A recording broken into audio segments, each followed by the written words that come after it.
ritual pemanggilan arwah. Ritual yang biasa dilakukan para cenayang atau dukun. Fenomena ini tidak saja banyak terjadi di negeri ini, tapi juga melanda masyarakat barat. Terbukti tak semua orang barat mendewakan rasionalitas. Sebagian mereka larut dalam spiritualitas yang banyak diadopsi dari tradisi timur. Munculnya banyak sekte pemanggil arwah atau spiritisme di barat bisa dilacak dengan berbagai karya akademis yang meneliti keberadaan roh. Misalnya buku Experimental Investigation of the Spirit Manifestation yang ditulis Robert Hare pada tahun 1857. Ilmuwan barat percaya roh setelah manusia mati berpindah ke alam lain. Mereka juga percaya manusia masih bisa berkomunikasi dengan roh itu, bahkan melihatnya dengan menjelma pada fisik orang lain yang ditidurkan dengan sangat lelap. Karena itulah mereka mengembangkan ilmu hipnosis, tidak sekedar sebagai hipnoterapi, juga untuk membuktikan eksistensi roh. Orang yang dihipnosis selain mengalami keajaiban mati rasa, juga mampu menggambarkan hal-hal gaib dan membaca pikiran orang. Fenomena ini terjadi setelah orang yang dihipnosis berhubungan dengan roh. Inikah hakikat roh manusia? Atau sekedar sebuah ilusi? Atau mungkin ada campur tangan makhluk jin? Bagaimana Al-Quran dan hadis Nabi menjelaskan fenomena gaib ini? Inilah ulasannya dalam Hasanah Ensiklopedia Islam Dunia.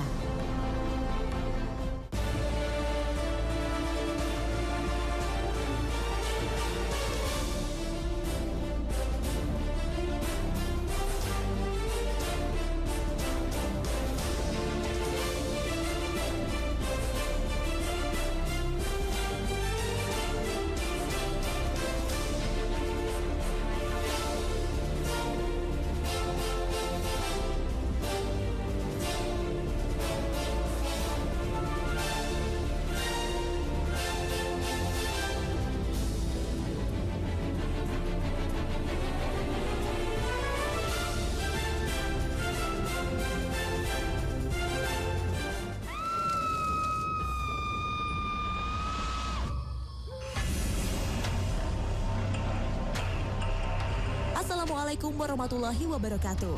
Selamat pagi pemirsa Trans 7. Hasanah Ensiklopedia Islam Dunia pagi ini kembali hadir ke hadapan Anda untuk berbagi wawasan keislaman dan berwasiat dalam kebajikan. Kita seringkali disuguhi berbagai cerita mistik tentang arwah gentayangan. Orang yang mati bunuh diri, ada yang meyakini arwahnya ditolak oleh bumi hingga arwahnya gentayangan. Ada juga kisah arwah penasaran balas dendam terhadap manusia yang membunuhnya.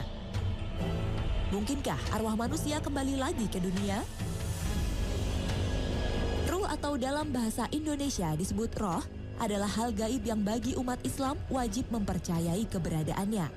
Allah Ta'ala berfirman, وَيَسْأَلُونَكَ عَنِ الرُّوحِ قُلِ الرُّوحُ مِنْ أَمْرِ رَبِّي وَمَا أُوتِيتُم مِّنَ الْعِلْمِ إِلَّا قَلِيلًا. Dan mereka bertanya kepadamu tentang ruh, katakanlah, ruh itu termasuk urusan Tuhanmu dan tidaklah kamu diberi pengetahuan melainkan sedikit. Al-Quran Surat Al-Isra ayat 85. Apa saja yang Allah Ta'ala dan Rasul-Nya ungkap tentang misteri ruh manusia ini? Keberadaan roh sudah dipercayai oleh orang-orang primitif. Orang Mesir kuno selama 3.000 tahun biasa mengawetkan mayat dan menjaganya agar tidak dimakan tanah. Mereka percaya selama badannya tidak hancur, rohnya akan tetap bersemayam dalam tubuh. Pada masa Fir'aun ke-21 1000 tahun sebelum Masehi, seni pengawetan mayat mencapai puncak kejayaannya. Keyakinan mereka bahwa roh itu kekal menjadi dorongan utama bagi mereka untuk mempelajari seni mengawetkan mayat. Sehingga mereka menemukan berbagai macam bahan kimia untuk pengawetan. Pada saat bersamaan, mereka juga membuat piramida yang megah karena berkeyakinan roh kekal dan akan dibangkitkan kembali di alam akhirat. Dalam proses pengawetan mumi, mereka mengambil otak dan semua organ tubuh mayat agar tahan tidak membusuk. Kemudian, tanah dan pasir disempalkan ke bawah kulit, dan kulitnya dilumuri bahan pengawet berwarna merah.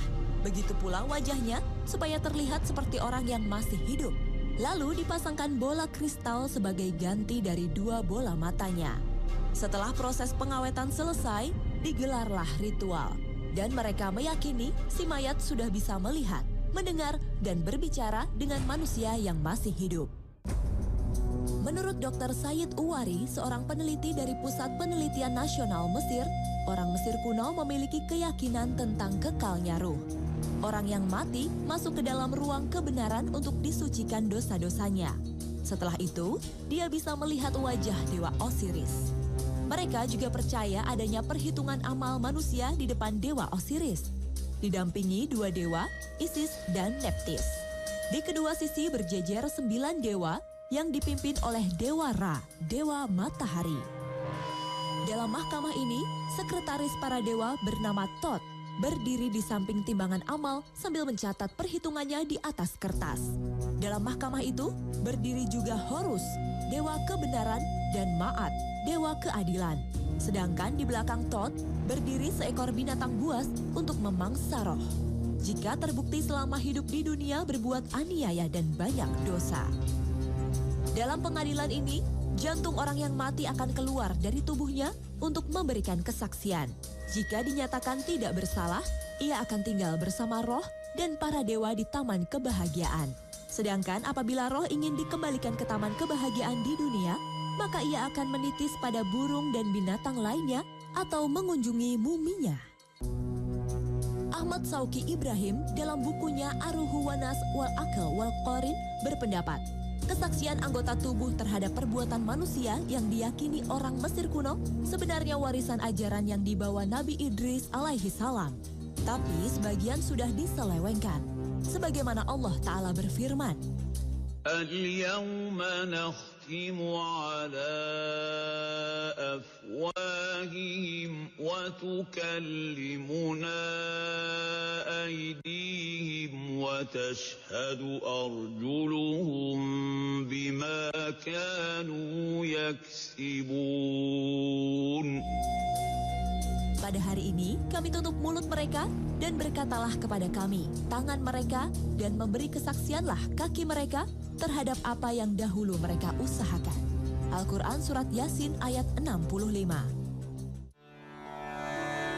Sementara dalam keyakinan India kuno, roh akan mengalami reinkarnasi.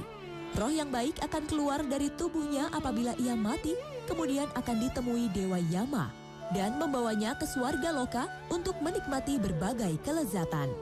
Mereka percaya bahwa tempat yang suci, tempat bersemayamnya para dewa merupakan asal muasal kehidupan.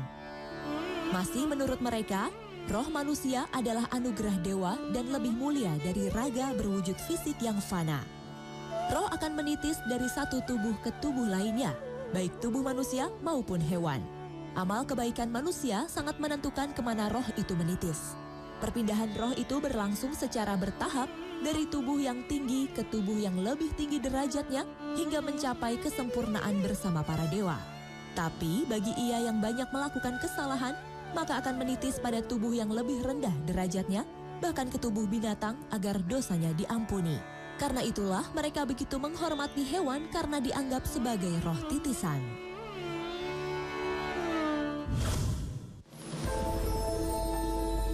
Untuk memahami hakikat ruh dalam ajaran Islam, mari kita simak penjelasan Al-Quran dan hadis Nabi.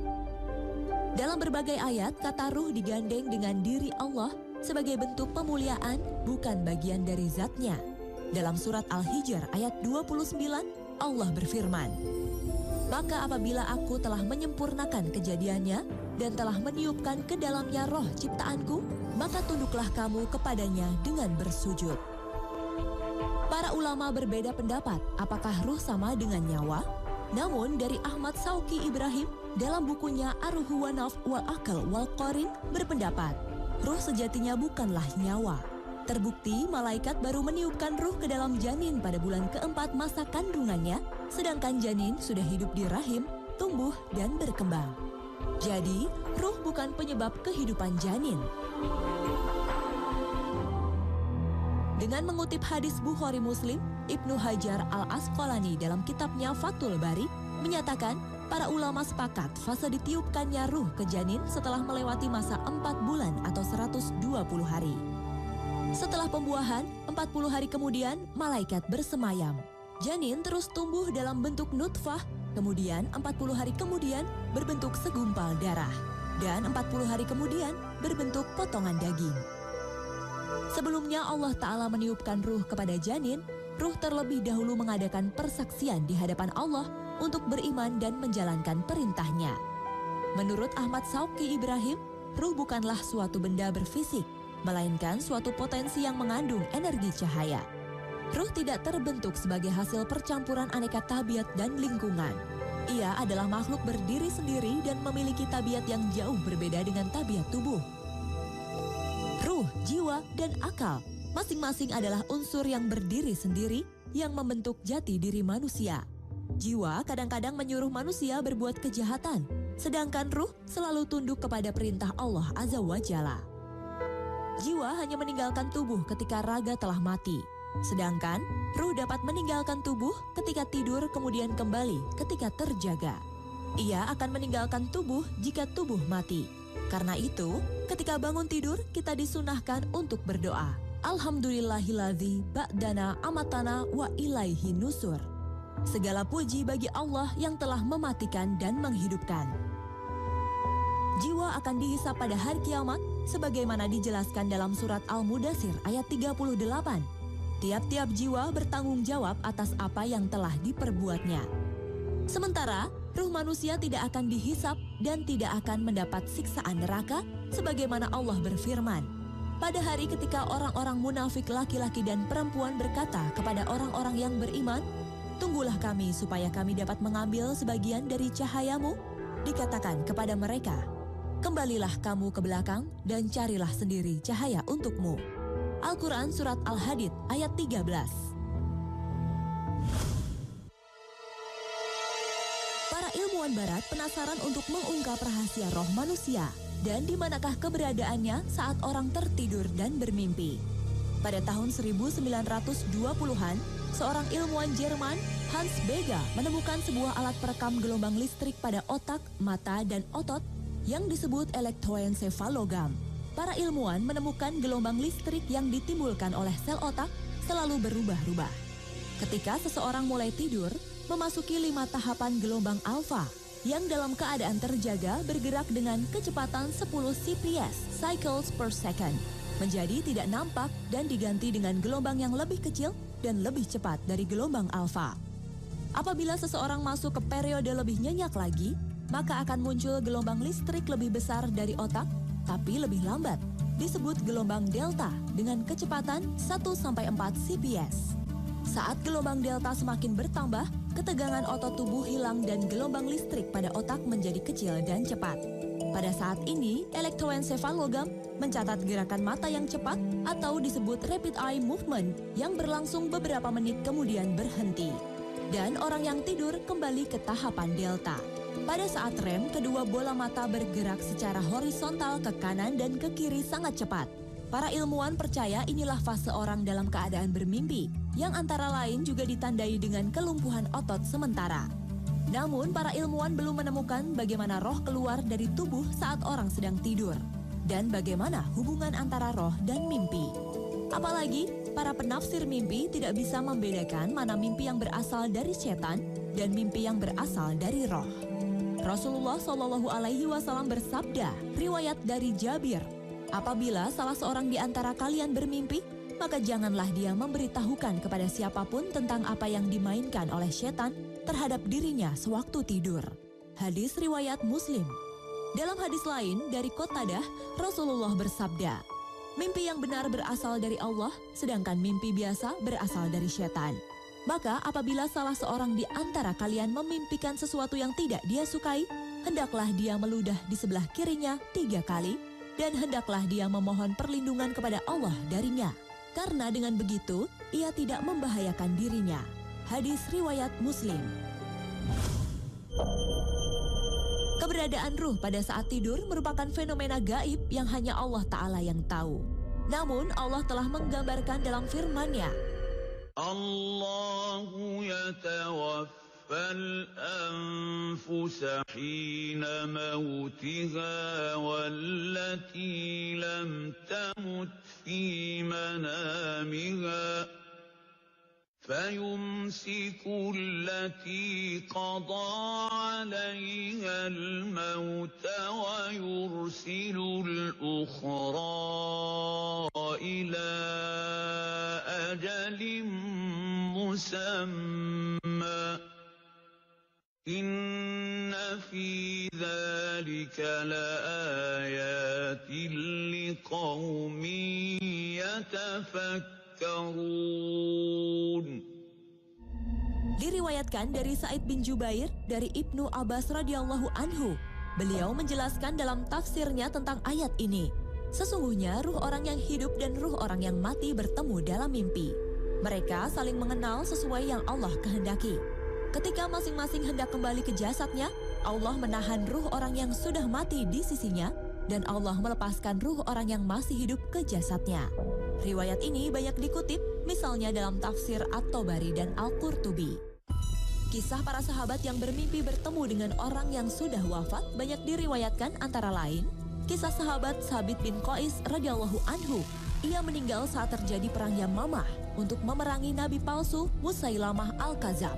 Jenazah Sabit ditemukan oleh seseorang, kemudian baju besi yang dikenakannya diambil orang tersebut. Setelah peristiwa itu, ada sahabat lain bermimpi bertemu Sabit bin Qais. Kemudian berwasiat untuk mengambil baju perang dari orang yang telah mengambilnya dan menceritakan letak baju besi disimpan. Sabit bin Qais dalam mimpi orang itu juga berwasiat untuk menyampaikan kepada Khalifah Abu Bakar tentang tanggungan utang piutangnya dan budaknya yang dimerdekakan.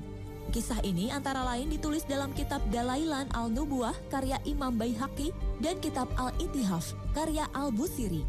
Dan ternyata mimpi itu benar. Baju besi yang hilang bisa ditemukan di lokasi yang dikisahkan dalam mimpi.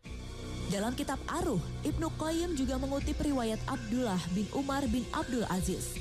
Ia mengatakan, "Aku telah melihat ayahku di dalam tidur setelah kematiannya, seakan-akan dia berada di sebuah taman dan memberikan apel-apel kepadaku. Maka aku pun mengambil salah satunya. Aku bertanya, 'Amal apa yang engkau dapati paling utama?' Ayahku menjawab, 'Istighfar.'" Tidak hanya bertemu dalam mimpi, sebagian ulama berpendapat bahwa mayit bisa mengetahui kondisi keluarganya. Dia merasa senang ketika keluarganya dalam kondisi baik. Dan dia juga merasa sedih ketika keluarganya dalam kondisi tidak baik.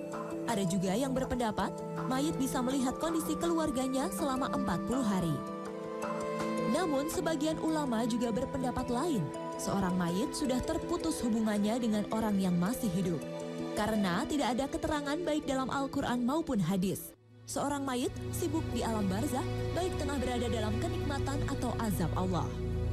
Pendapat ini antara lain didukung oleh hadis Nabi saat menjawab pertanyaan Ibnu Mas'ud tentang ruh para syuhada.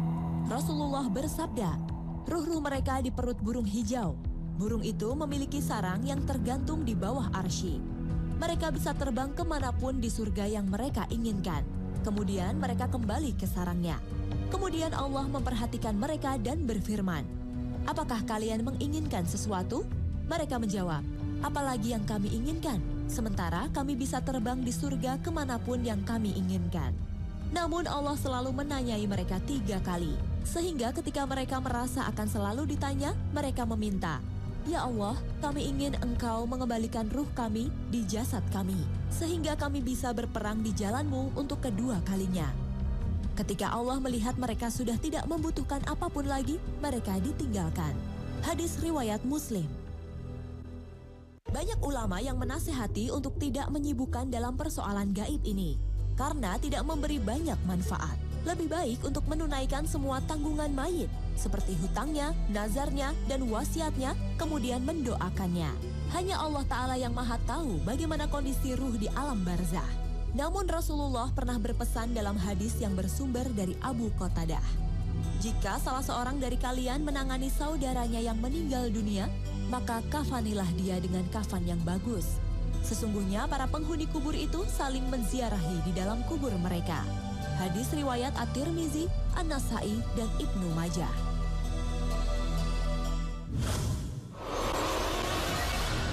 Setiap manusia terlahir, maka diutus seorang jin untuk menemaninya yang dikenal dengan istilah Qorin.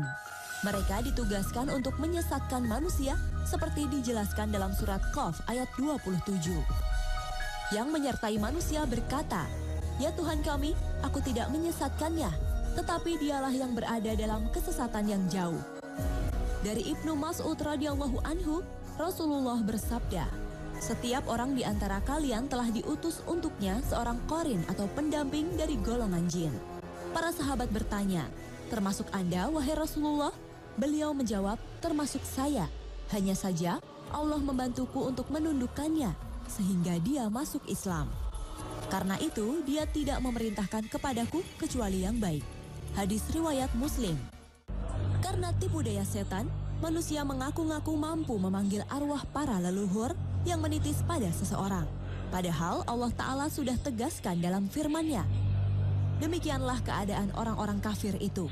Hingga apabila datang kematian kepada seseorang dari mereka, dia berkata, "Ya Tuhanku, kembalikanlah aku ke dunia agar aku bisa berbuat amal yang saleh yang telah aku tinggalkan." Sekali-kali tidak, sesungguhnya dia adalah perkataan yang dia ucapkan saja. Dan di hadapan mereka ada dinding sampai hari mereka dibangkitkan. Al-Quran Surat Al-Mu'minun ayat 99-100.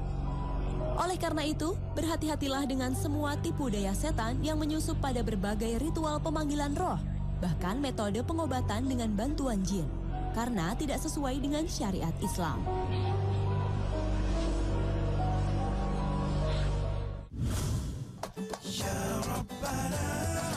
Pemirsa Hasanah, episode misteri roh manusia ini mudah-mudahan makin membuat kita waspada terhadap tipu daya setan. Roh manusia merupakan peristiwa gaib yang hanya bisa diketahui melalui Al-Quran dan hadis Nabi. Kita tidak perlu menyibukkan diri dengan misteri ini, tapi yang terpenting mempersiapkan diri untuk menghadapi hari akhir. Terima kasih atas perhatian Anda dan wassalamualaikum warahmatullahi wabarakatuh.